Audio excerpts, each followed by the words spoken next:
misraachoo abdii abbootaa isinitti lallabna. Gidduu galeessi lallaba mana kiristiyaanaa maalidha? Manni kiristiyaanaa eessaa kaatee eessatti deemaa jirti? Warri kun hunduu gara jireenyaatti akka dhufan lallabni kun har'a isaaniif barbaachisa. Lallabni keenya kan biraa miti. Lallabni keenya keessummaa miti. Akkamitti manni kiristiyaanaa hundee raajotaa fi duukaa bu'oota irratti akka hundeeffamte bu'uura irra kan dhaabbate hanga dhumaatti dhaabbata. Dogoggorri guddaan lallabni raajotaa eenyu akka ture wallaaluudha. Dogoggorri guddaan lallabni duukaa bu'ootaa eenyu akka ture wallaaluudha. Maqaa Abbaa, kan Ilmaa, kan Hafuura Qulqulluu Waaqa tokkoon ameen. Hundumaa dursaa jaalalli abbummaa isaa nuuf baay'atee ifama isaatiin cubbuu keenya hundumaa nuuf dhiisee arjummaa isaatiin nu jiraachisee umurii keenya irratti yeroo kan eebbisee kan nuuf kenne Waaqayyoo Waaqa abboota keenyaaf galannii fi ulfinni waaqeffannaan bara baraan dabare isaaf haa ta'u. Deessee biddeen jireenyaa kan nu badhaaste haati Waaqayyoo qulqulleettiin Dubroo Maariyaam maqaan ishee kan galatoomshiif haa ta'u. Waaqayyoo kan isaan kabajee kan isaan ulfeessee ergamoonni isaa qulqulloonni isaa abboonni qulqulloonni hundumti isaanii akka kennaa fi kabaja Waaqayyo isaaniif kennetti maqaan isaanii kan kabajame isaaniif haa ta'u. Isiniifis akka isiniif malutti ijoolleen Waaqayyoo jaalatamtoonni haadha keenya qulqulleetti Dubroo Maariyaam bakka garaa garaa teessanii waamicha Waaqayyoo kanaaf affeeramtanii dubbiin sagalee Waaqayyoo kun isinitti dhagahamu hundumti keessanuu maqaa Waaqayyoo isa nu jaallatee ilma isaa tokkicha dabarsee nuuf kenneen nagaa isin gaafadhaa. Akkam jirtu? Akkam yoo nageessan? Ameen. Tolummaan isaa baay'atee kan nu jiraachisee Waaqni keenyi ammas yeroo hundumaa galanni ulfinni waaqeffannaan bara baraan dabarre isaaf haa ta'u. Yoo Waaqayyo eeyyamee yoo nu gargaaree daqiiqaa gabaabduudhaaf dubbii sagalee Waaqayyoo waliin baranna. Waaqayyo Waaqni abboota keenyaa kennaa isaa beekumsa isaa ogummaa isaa abboota keenyaadhaaf baay'isee yeroo qabnu kana keessatti gidduu keenyatti argamee akka nutti dubbatu akka nu dubbachiisu hunduma keenyaaf iyyuu laphee Liidiyaaf banee nuuf banee dubbii sagalee isaa akka dhaggeeffannu eeyyama isaa nuuf haa ta'u. Yoo inni eeyyamee mata duree godhannee kan waliin ilaallu hojii duukaa bu'ootaa boqonnaa 13:32 irra jecha jiru ta'a. Misraachoo abdii abbootaa isinitti lallabna.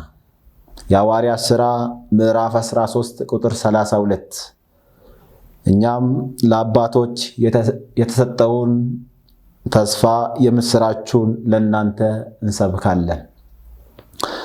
ከራ ዱቢ ሰገሌሳ አባ ዱቢ ከና ከንቴ Waaqayyo maqaan isaa kan galatoome haa ta'u. Egaa dubbii kana kan argannu kitaaba jireenyaa isa ta'e kitaaba qulqulluu keessatti. Dubbii kana kan dubbatan Phaawulosiif Siilaas guyyaa tokko guyyaa Sanbataa mana qulqullummaa Ayyuud keessatti argamuudhaan waltajjiin isaaniif kennamee dubbii dubbatamedha. Dubbii kana keessa icciitii maaltu jira? Dubbii kana keessa ergaa maaltu jira kan jedhu Waaqayyo nutti dubbata jechuudha. Isinis immoo qophii dubbii sagalee kanaaf barbaachisuutiin qophooftanii bakka jirtanitti sagalee kana akka hordoftan jaalala Waaqayyoon isin gaafanna. Waaqayyoon waamee dubbii isaa nutti dubbachaa jira. Waamicha Waaqayyoo kabajuun bakka Waaqayyoon waametti argamuun kabaja Waaqayyoof nu waameef kan geenye taane argamuun nurraa eegama waan ta'eedhaaf yaa ijoollee Waaqayyoo Waaqayyo karaa beekuun dubbiin kun akka nutti dubbatamu eeyyameera. Nutis immoo dhaggeeffachuun nurra jiraata. Dubbiin kun dubbii qoosaa miti. Dubbii baacoo miti. Dubbii isa darbu miti. Dubbii isa hin dabarre isa jireenyaa waan ta'eedhaaf hunduma keenyaafuu warreen jireenya barbaannuudhaaf dubbiin kun nu barbaachisa jechuudha. Egaa waqtiin kun akka barsiisaa fi sirna mana kiristiyaanaa ishee kan Kiristoos taateetti Waqtii sooma raajotaa keessa jirra. Waqtii kana keessatti barnoonni akkamii akka lallabamu, hojiin akkamii akka hojjetamu manni kiristiyaanaa lafa nuuf keessetti. Egaa haaluma kanaan torban sadan dhaloota gooftaa keenya fayyisaa keenya Iyesuus Kiristoos dursanii jiran maqaa addaatiin moggaasuun manni kiristiyaanaa nu barsiisti, nutti lallabdi. Haaluma kanaan torban muddee tokkorraa kaasee hanga torbaatti kan jiru lallaba jechuun moggaaste. Muddee 8 irraa kaasee immoo hanga 14tti kan jiru torban lammaffaan ifa jechuudhaan moggaaste. Torban sadaffaa immoo yookaan torban isa dhumaa isa dhaloota gooftaa jalaa immoo tiksee jechuudhaan moggaastetti jechuudha. Ijoollee Waaqayyoo hubadhaa. Manni kiristiyaanaa gaafa akkasitti moggaastee sirna waaqeffannaa ishee gaggeessitu, kaayyoon ishee dubbiin sagalee Waaqayyoo gara jireenya keenyaatti salphaatti akka dhufu, nutis immoo jireenya Kiristoosiif ta'ee jiraachuu akka dandeenyuudhaaf malee waa biraadhaaf miti. Yookaan akka beekumsaa qofaatti qabannee akka jiraannuudhaaf qofa miti. Kanaafuu mata duree qabanne kana wajjin wal qabsiisnee barnoota kana keessatti Kiristoos mana kiristiyaanaa keessatti akkamitti ilaalamaa, giddu galeessi lallaba mana kiristiyaanaa maalidha? Manni kiristiyaanaa eessaa kaatee eessatti deemaa jirti? Jireenya akkamii keessa jirti kan jedhu ilaalla jechuudha. Waqtiin kunis waqtii lallabaati. Waqtii addatti lallabni mana kiristiyaanaa maal akka ta'e, ergaan mana kiristiyaanaa maal akka ta'e itti hubannudha ijoollee Waaqayyoo. Kanaafuu akkuma jalqaba kaasuuf yaallee Phaawulosii fi Siilaas guyyaa tokko Ayyuudota gidduutti argamanii dubbii Waaqayyoo mata duree irratti kaasne kana isaaniif dubbatan jechuudha. Misiraachoo abdii abbootaa isinitti lallabnaa jedhan. Maaliif dubbatan jennee yoo ilaalle, egaa mana qulqullummaa Ayyuud keessatti kitaabni raajotaa sanbata yeroo hundumaa ni dubbifama. Kitaabni abbootaa ni dubbifama ture. Qulqulluun Phaawulosii fi Siilaas dubbii kana kan dubbatan erga Ayyuudonni kitaaba abbootaa, kitaaba raajotaa dubbisuudhaan sirna waaqeffannaa gaggeeffatanii booda dhumarratti ka'anii, nutis lallabni keenya kan biraa miti, isuma abboota keessanitti dubbatame, isuma raajonni isinitti dubbatan lallabna jechuudhaan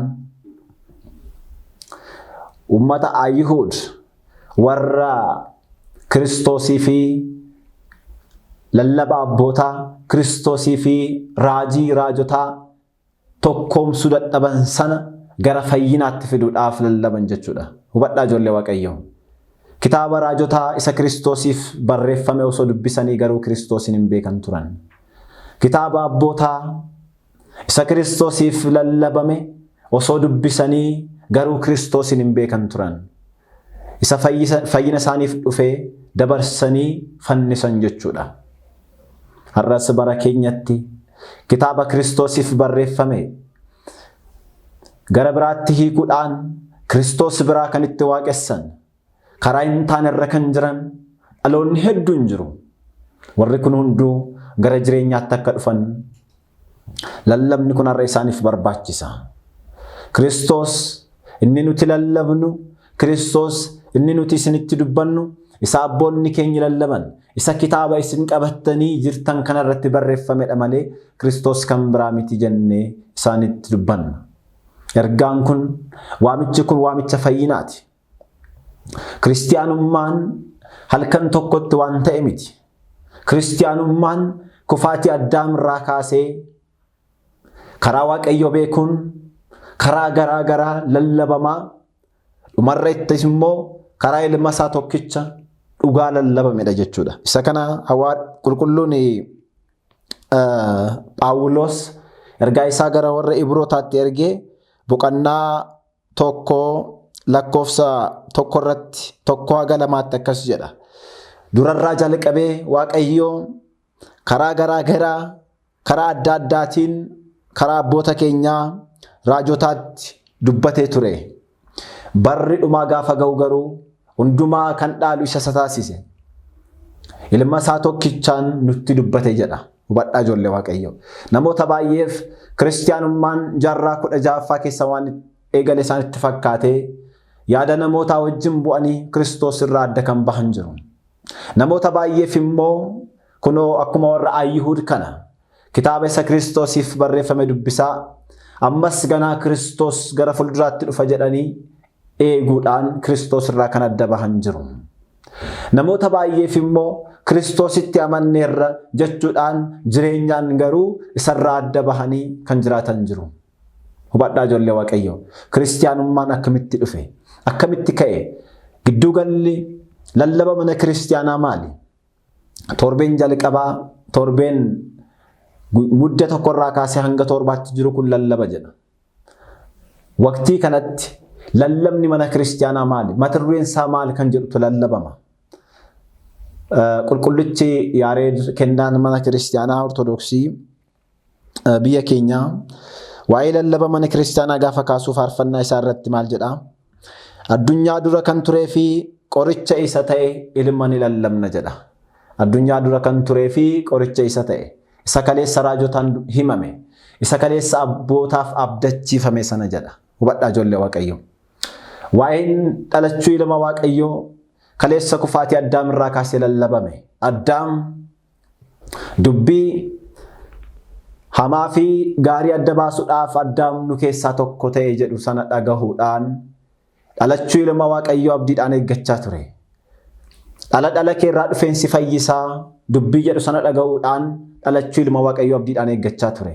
Heewaan seera uumamaa irratti akkuma dubbisnu sanyii kee fi sanyii bofichaa gidduutti diinummaan taasisaa isa jedhu sana dhagahuudhaan dhalachuu ilma Waaqayyoo isa Addaamiif Hewaaniin garboomse sana isa mataa isaa rukutu isa fayyina isaaniif dhufu sana abdiidhaan eeggachaa turte Hewaan. Nooyi bara bishaan badiinsaa sanatti doonii isaa keessatti mana kiristaanaa arguudhaan abdiidhaan jiraachaa ture. Mana kiristaanaa doonii ishee lubbuuwwan 7 ittiin fayyaniin abdiidhaan arguudhaan jiraachaa ture. Abrahaam mucaa isaa tulluu mooraa irratti aarsaa taasisuudhaan ilma Waaqayyoo isa tulluu Qaraaniyooo irratti aarsaa ta'uudhaaf jiru abdiidhaan argee lallabaa ture. Hubadhaa akkamitti Kiristoos raajotaan abboota keenyaan akkamitti akka lallabamaa ture. Isa booda Israa'eloonni gabrummaa Gibsi jalaa gaafa bahan hoolaa Faasikaatiin Kiristoos isa bilisa isaan baasuuf dhufe sana abdiidhaan arganii lallabaa turan. Museen gaara Siinaa irratti yommuu biqiltuu fi abiddi tokkummaadhaan itti mul'ate sana ilma Waaqayyoo isa samiirraa bu'ee osoo waaqummaa isaa hin gadhiisiin dubroo Maariyaam irraa foon lubbuu ishii irraa lubbuu fudhatee nu fayyisuuf nama ta'u sana fulduratti argee abdiidhaan jiraachaa ture. Isa booda raajonni garaagaraa ka'anii waa'ee ilma Waaqayyoo dhufee dhalachuuf jiru sanaa dubbachaa turan. Daawit faarfannaa isaa faaruu 42 lakkoofsa 3 irratti maaloo ifa kee fi dhugaa kee ergi isaan anatti karaa haa agarsiisan tulluu keessa qulqulluutti iddoo buufata keetti na haa geessan jechuudhaan ifa fulduratti dhufuuf jiru sana lallabaa ture. Hubadhaa ijoollee Waaqayyoo. Inni karaa garaagaraa abboota keenyaan lallabame sun booda irra immoo karaa ilma isaa tokkicha dhugaatti nutti lallabame. Abdiin abbootaa sun raawwatame jechuudha. Isa booda erga abdiin abbootaa raawwatame sanaa booda immoo duukaa bu'oonni isa raajonni fulduratti arganii lallaban ija isaaniitiin arganii mirkaneeffatanii ifa namootaaf dhufe sana uffatanii lallabuu jalqaban jechuudha. Kanaaf qulqulluun Phaawulosii fi Siilaas gidduu Ayyuudotaatti argamanii lallabni keenya kan biraa miti, lallabni keenya keessummaa miti, lallabni keenya nama kabajuudhaaf kan taasisnu miti, isuma abboonni keessan abdii godhachaa turan sana, isuma kitaaba isin dubbistan kanarratti barreeffame sana, isuma waa'een isaa kitaaba isin dubbistan irratti raajjame sana malee lallabni keenya kan biraa miti jedhanii Ayyuudotatti dubbatan jechuudha. Kanarraa ka'uudhaan qulqulluun Phaawulos ergaa isaa gara Efesoonitti ergee boqonnaa 2:20 irratti maal jedhe? በሐዋርያትና በነቢያት መሰረት ላይ ታንጻችኋል የማዕዘኑም ራስ ድንጋይ ክርስቶስ ኢየሱስ ነው jedhe. Maal jechuudha? Isin hundee duukaa bootaa fi raajota irratti ijaaramtaniittu, Kiristoos Iyyasuus immoo ofii isaatii dhagaa golee qajeelchuudha jedha. Ergaa isaa Efesoon boqonnaa 2:20 irratti. Hubadhaa. Akkamitti manni kiristiyaanaa hundee raajotaa fi duukaa boota irratti akka hundeeffamte kana hubachuun barbaachisa ijoollee Waaqayyo. Yoo kana hubanne eenyullee miira isaatiin gaggeeffamee yeroo barbaadetti yoo ka'e ittiin gowwoomfamuu hin dandeenyu. Bu'uura irratti bu'uureffamne sana beekuun barbaachisa. Bu'uura irra kan dhaabbate hanga dhumaatti dhaabbata. Bu'uura isaa kan gadhiisee dogoggoruun isaallee isatti hin beekamu. Waan inni hojjetu hundi waan gaarii, waan sirrii isatti fakkaata ijoollee Waaqayyo. Har'a namoonni bu'uura sana gadhiisuudhaan isa raajotaa fi duukaa bootaan bu'uureffame sana lallaba raajotaa fi raajii raajotaan abdii abbootaan isa abdachiifamaa ture sana lallaba duukaa bootaan immoo isa lallabame sana hundee sanarraa kaachuudhaan fedhii foon isaanii hordofanii bakka garaa garaatti badaniiru. Yaa ijoollee Waaqayyo, manni kiristiyaanaa kan isheen dhaabbatte hundee raajotaaf duukaa boota irratti. Dhagaan golee sun immoo Kiristoos Iyyasuusidha. Abboonni keenya akka jedhanitti dhagaan golee yookaan immoo የማዕዘኑ ራስ ድንጋይ kan jennu seenaa Israa'elootaa keessatti seenaa addaa akka qabu kaasu. Seenaa akkamii qaba ture seetan? Baratti manni qulqullummaa Salomoon inni haga har'aatti seenaa fi guddinni isaaf dubbatamu sun ijaarametti jedhu. Dhagaan tokko ogeessotaan jibbamee ture. Dhagaa waan jajalloo fakkaatu waan tureedhaaf ogeessonni hundiyyuu dhagaa kana daddarbachaa turan. Dhagaa kana har'a gaafa ogeessota gamoo hojjetan gaafa laaltan dhagaa isaanii ta'uu fi isaanii hin taane filatu, kan isaaniif hin taane darbachaa turan jechuudha. Yeroo sanattis ogeessonni sun dhagaa kana darbachaa turan jedhu.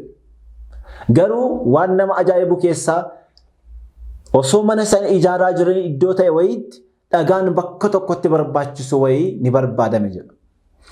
Dhagaan sun dhagaa roga lamaan qabsiisee tokko taasisu turedha.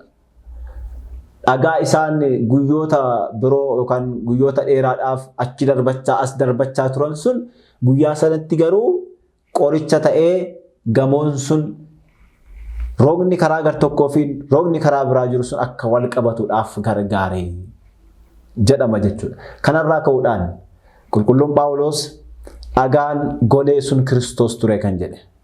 Dhugaadha. Akkuma dhagaan sun roga isa asiinii fi isa achiin jiru tokko taasise sana Kiristoos ummata Waaqayyoo kan jedhaman Israa'elootaa fi warra hin amanne kan jedhaman warra Ahizaab yookaan Ormoota tokko taasise. Warra samii jedhamanii addatti kan fo'amanii fi warra lafaa jedhamanii addatti kan fo'aman sana tokko taasise. Daangaa Waaqayyoo fi nama gidduu jiru balleessuudhaan daangaa lolaa sana ijaarsa lolaa sana diiguudhaan namaa fi Waaqayyo gidduu galeessa ta'uudhaan namaa fi Waaqayyo tokko taasise. Kanaafuu dhagaan golee sun Kiristoos, isin immoo bu'uura raajotaaf duukaa bootaa irratti hundeeffamtan jedha. Tarii jecha kana obboloonni keenya tokko tokko gara biraatti hiikkachuu danda'ani. Yeroo nuti hundeen keenya hundee raajotaa fi duukaa bu'ootaati jennu isaan immoo lakkii hundeen keenya Kiristoos qofa kan jedhan jiru. Dhugaadha. Dogoggorri guddaan as jira. Dogoggorri guddaan lallabni raajotaa eenyu akka ture wallaaluudha. Dogoggorri guddaan lallabni duukaa bu'ootaa eenyu akka ture wallaaluudha. Duukaa bu'oonni raajonni mataa isaaniif hin jiraanne. Kan isaan jiraatan waa'ee Kiristoosiif. Lallabni isaanii Kiristoos ture jechuudha. Har'a qulqulloota Waaqayyoo fi Waaqayyoo adda baasuun eessaa dhufe seetan? Har'a Kiristoosii fi qulqulloota Kiristoos warra isaaf adda of baasan adda baasuun eessaa dhufe seetan ijoollee Waaqayyoo?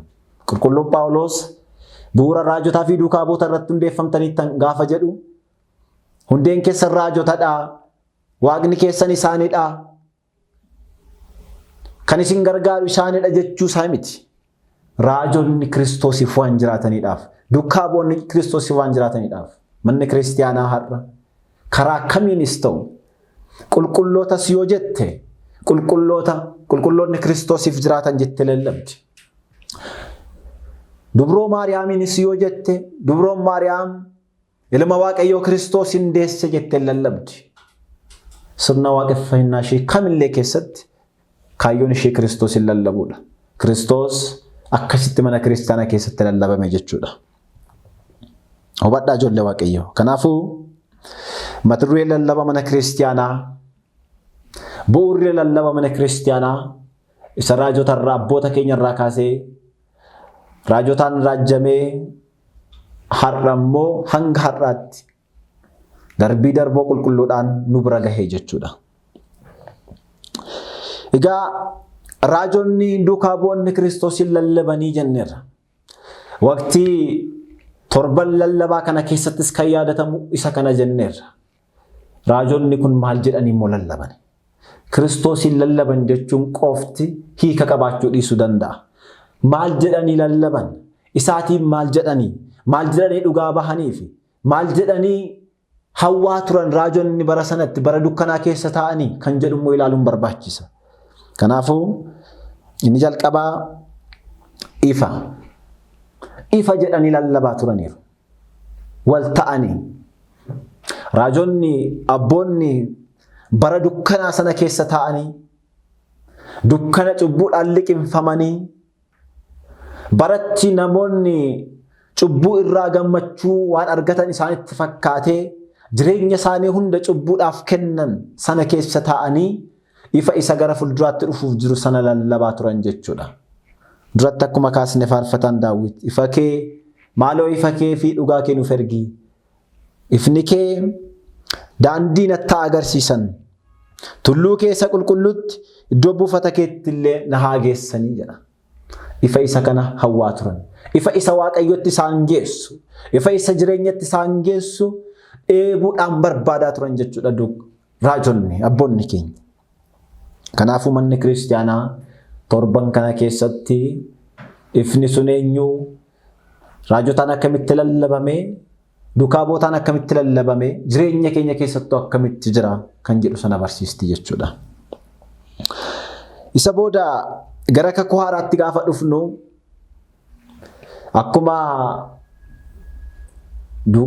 kakuu hommoofaa keessatti waa'ee isaa abbootaan raajotaan akkuma dubbatamu eeyyame sana ifni dhugaan sun gaafa mul'ate immoo inni ifa ta'uusaa ifa dhugaan isaa akka ta'e namoonni hunduu dukkana keessa turan isa wajjin bu'uu akka qaban gaafa ibsu gooftaan keenya fayyisaan keenya Yesuus Kiristoos wangeela Yohaannis boqonnaa 8 lakkoofsa 12 irratti akkas jedha. Ani ifa addunyaati. Kan na wajjin jiraatu jireenya ifaatu isaaf ta'a malee dukkana keessa hin deddeebi'u jedhee lallaba raajotaadhaaf raajii raajotaadhaaf dhugoomina kenneef jechuudha. Isaaniif dhugoomse jechuudha. Akkasuma wangeela Yohaannis boqonnaa 1 lakkoofsa 9 irratti qulqulluu Yohaannis akkas jechuudhaan waa'ee ifichaa dhugaa baheera. Ifichi inni dhugaan inni gara biyya lafaa dhufee namoota hundumaaf ni ibsa jedha. Ificha inni dhugaan hubadhaa ijoollee Waaqayyoo. Ifni kun akka ifa aduu isaarra dukkana balleessuu kana miti. Ifni kun akka ifa elektirikii isa dukkana nurraa balleessu kana hin turre. Ifa abboota irraa fagaate. Ifa sababa cubbuudhaan abboota keenya irraa adda bahee namoonni hanga hojiin isaanii cubbuu ta'utti dukkana cubbuu keessatti turanii ifa dukkana sana balleessu ture jechuudha. Kanaafuu raajonnii fi duukaa bu'oonni Kiristoos inni gidduu galeessa kakuu haaraa fi kakuu moofaa ta'e sunis waa'ee isaa dhugaa bahe, isaanis waa'ee isaa dhugaa bahan. Lallabni mana kiristaanaas har'a isa kana. Ifa sana ibsuudha. Namoonni ifa sana akka uffatan taasisuudha. Inni itti aanu maal jedhanii lallaban yoo jenne, duukaa bu'oonni maal jedhanii raajan, raajonni maal jedhanii raajan, duukaa bu'oonni maal jedhanii lallaban yoo jenne, torban sadaffaa yookaan immoo torban isaa ayyaana dhalootaa jala jirutti kan argannu tiksee yookaan noolaawwii jenna. Faarfataan Daawit ammas faaruusaa faarfannaa 79 lakkoofsa 1 irratti maal jedhaa?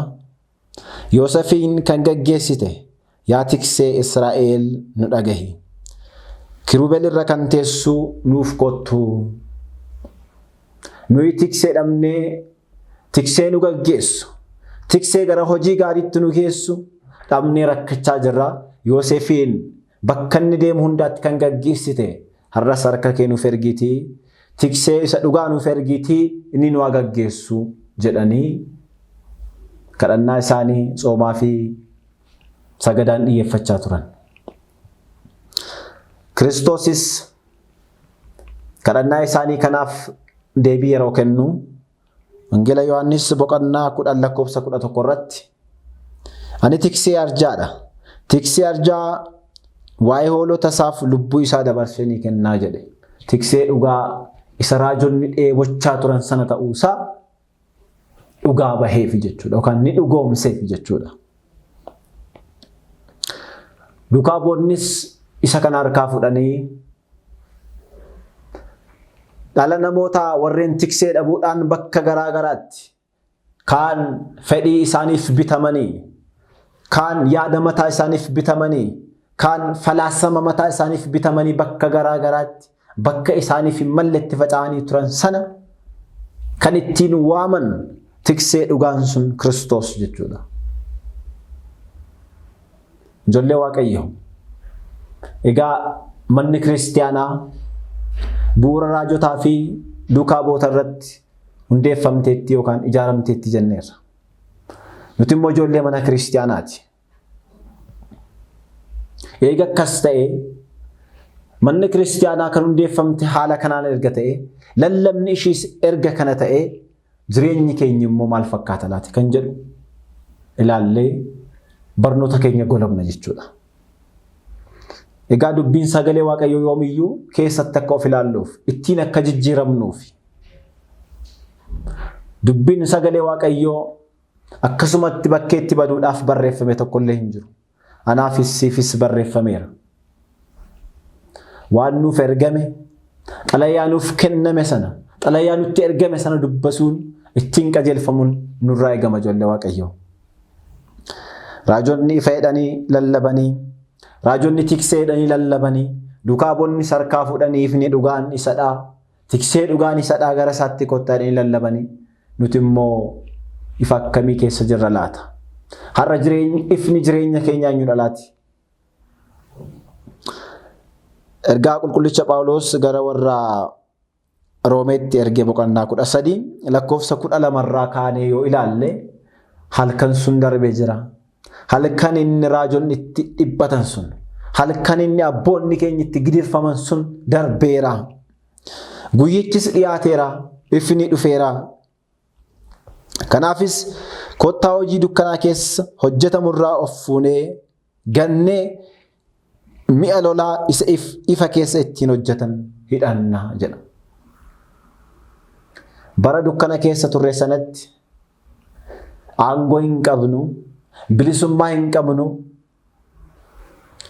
cubbuudhaan gaggeeffamne gara du'aatti deemaa turre. Amma garuu dukkanni sun darbeera. Kottaa guyyichi gaheera. Guyyaan itti ifa keessa deddeebinu gaheera jedha qulqulluun Phaawulos jechuudha. Saboota dhumarratti maal jedha lakkoofsa 14 irratti. Garuu gooftaa Yesuus Kiristoosiin uffadhaa. Hawwii isaa akka raawwatuuf fooniif hin yaadinaa jedha. Foon keessa wajjin hin bu'inaa. Fedhii keessa wajjin hin bu'inaa. Ifa isa ta'e Kiristoosiin uffadhaa jedha. Ifa isa ta'e. Isiniifis ifa kan kennu. Namoota biroofis immoo kan ittiin iftan. Ifa isa ta'e Kiristoosiin uffadhaa. Maal jechuudha ijoollee Waaqayyo? Ifa isa ta'e Kiristoosiin uffadhaa jechuun jireenya isaaf malu, jireenya inni itti gammadu, jireenya of bituu, jireenya hubannaadhaan guutame jiraadhaa jechuudha.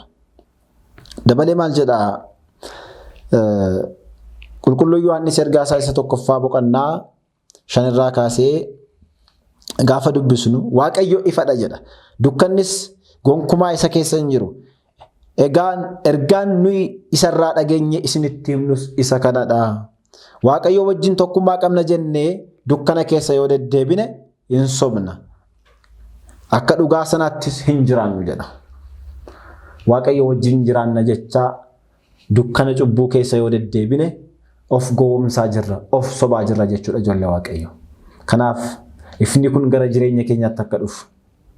Maqaadhaan qofa osoo hin taane dhugumatti jireenyaan jireenya keenya keessatti akka mul'atu affeeruun barbaachisaadha.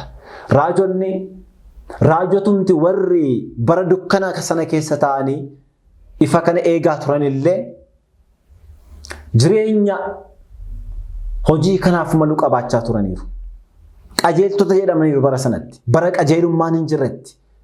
Bara ifni isaan irraa fagaate sanatti abdii ificharraa qaban qofaadhaaf qajeelummaa gara fuulduraatti isaaniif dhufaa jiru. Abdachuu isaan irraan kan ka'e raajonni illee jireenya qulqullummaa, jireenya qajeelummaa barri sun isaaniif eeyyame qabaachaa turan ijoollee Waaqayyo. Isaan abdii jireenyaa abdachaa du'a keessa hin deddeebine. Dhugaadha. Du'a cubbuu Addaamiin isaan irratti fe'ameef baay'ee rakkachaa turan.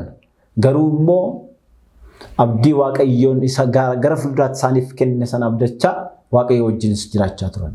Waaqayyo gaafa kakuu moofaa jennus immoo Waaqayyo gonkumaa namoota irraa adda baheera jechuu miti. Abdiin ture jechuudha. Abdii sanaan ture abboonni keenya waggoota 5,500 guutuu kan isaan jiraachaa turan. Ilaalaa.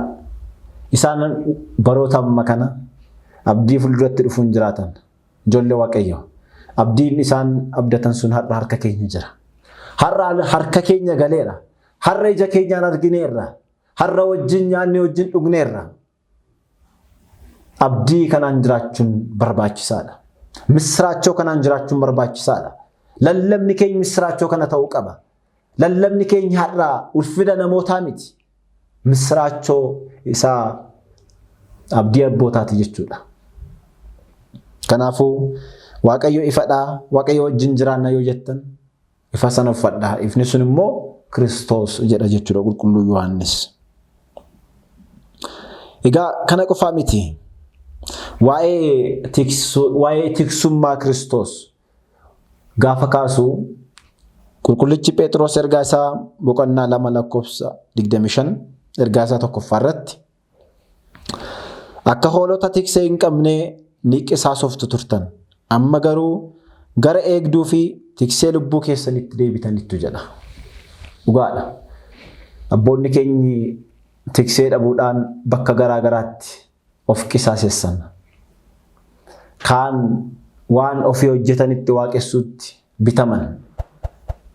Kaan walumaa Waaqayyo jireenya isaanii keessatti isaaniif oole dagachuudhaan Waaqayyo irratti gumgumanii gammoojjii keessatti badan.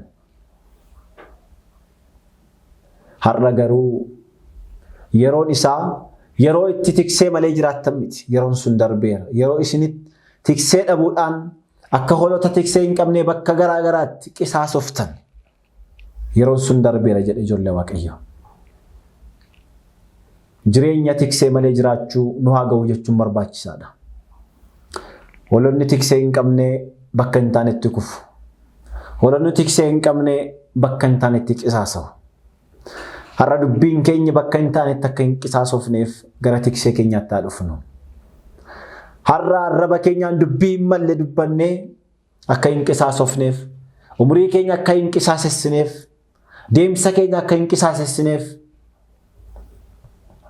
yeroo keenya akkasumaan akka hin gubneedhaaf tiksee isa nu eegu qofa osoo hin taane tiksee arjaa isa hoolota isaaf darbee kennamu gara sanatti deebi'uun barbaachisaadha. Inni kun garuu jireenyaan ta'uu qaba. Inni kun garuu lallaba qofaan miti. Duukaa bu'oonni waan jiraatan lallaban. Duukaa bu'oonni waan hordofan, waan itti amanan lallaban ijoollee Waaqayyoo. Fakkeessuudhaaf hin lallabne. Waan keessa isaanii booji'e. Waan ofii itti fayyadaman isa sana kan isaan addunyaadhaaf lallaban.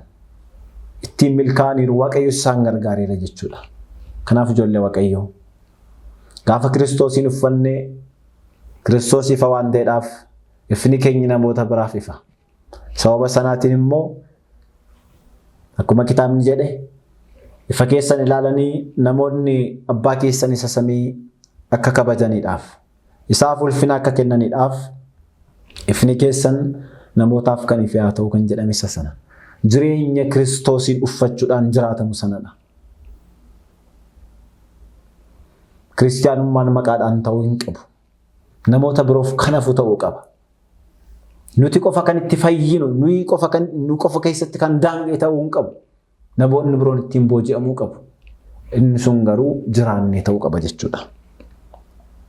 Walumaa galatti gaafa barnoota keenya goolabnu lallabni mana kiristiyaanaa, hundeen lallaba mana kiristiyaanaa bu'uura raajotaaf duukaa bootaa akka ta'e, kana keessatti immoo dhagaan goleessuun immoo Kiristoos akka ta'e, nu immoo kana keessatti of ilaaluu akka qabnu barnoota keenya kana keessatti barnee jira jechuudha. Waaqayyo akkuma abboota keenya gargaaree ergama duukaa bu'ummaa isaanii keessatti akkuma isaan wajjin ta'e, nunis dubbii dhageenya kanaan nu wajjin ta'e eebbisaa kennaan isaa nu gargaaree itti jiraannee firii abbaa 30, 60, 100 akka buusnu Waaqayyo nu gargaaru. Kadhannaan qulqullootaa nu gargaaru. Kan nu barsiisee, kan nu gorsee Waaqa abboota keenyaaf galanni, ulfinni, waaqeffannaan bara baraan dabarsaaf haa ta'u. Ameen.